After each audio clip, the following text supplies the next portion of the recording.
आग लावली जाते की विझवली जाते? मंत्रानं मात्र होम पेटलाय.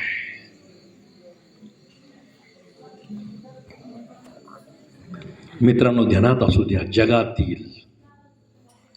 जगातील कोणताही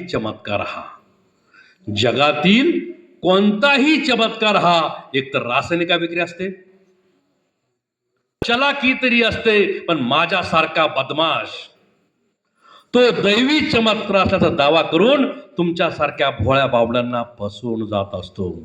आणि म्हणूनच आमचे मित्र किरणच ना, गायकवाड सरांनी आमचे दुसरे मित्र दीपक पाटणी यांच्या विनंतीवरून आजच्या कार्यक्रमाचं आयोजन केलंय. कारण जाण्यापूर्वी केलेला प्रत्येक मी तुम्हा सर्वांना शिकवून जाणार आहे. इथून जाण्यापूर्वी जेवढेही चमत्कारचे प्रयोग होतील ते तुम्हाला शिकवलं जाणार आहे. एकदा असंच झालं, मी एका गावात गेलो, एका खेड्यात गेलो आणि त्या गावामध्ये तिथल्या सरपंचानं रात्री मला जेवायला बोलवलं. रात्रीची वेळ होती. सरपंच आणि मी शेजारी जेवायला बसलो आणि जेवण करत असताना गावातली लाईट गेली. अंधार झाला, पूर्ण अंधार. आपली पण लाईट गेली होती, माझ्या मते 15 मिनिटापूर्वी आली आहे. लोड शेडिंग अजूनही खेडेपाड्यामध्ये जाणवतं. शहरामध्ये जर एकदा लाईट गेली तर न्यूज वेळेत पुन्हा येणार असतेच, पण खेड्यामध्ये जर एकदा लाईट गेली तर पुन्हा कधी येईल म्हणून सांगता येत नाही. आणि समजा डीपीवर जरी काही फॉल्ट असलाच तर वायरमॅन कुठं असं म्हणून बोलता येत नाही.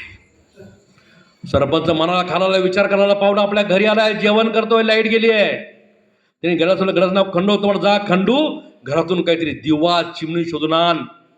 त्या खंडूनं पूर्ण अंधारामध्ये वाडा पालता घातला, कान्या कोपऱ्यात शोधलं, कुठेतरी कोपऱ्यामध्ये त्याला एक दिवा एक चिमणी मिळाली. पण काय, त्या दिव्यामध्ये त्या चिमणीमध्ये रॉकेल नव्हता, त्याला वातही नव्हती. प्रश्न पडला, दिवा पेटवायचा कसा? दिव्यात रॉकेल नाही, त्याला वात नाही. त्या खंडून रॉकेल डबा शोधला, तो सापडला, पण तो एक कोरडाच.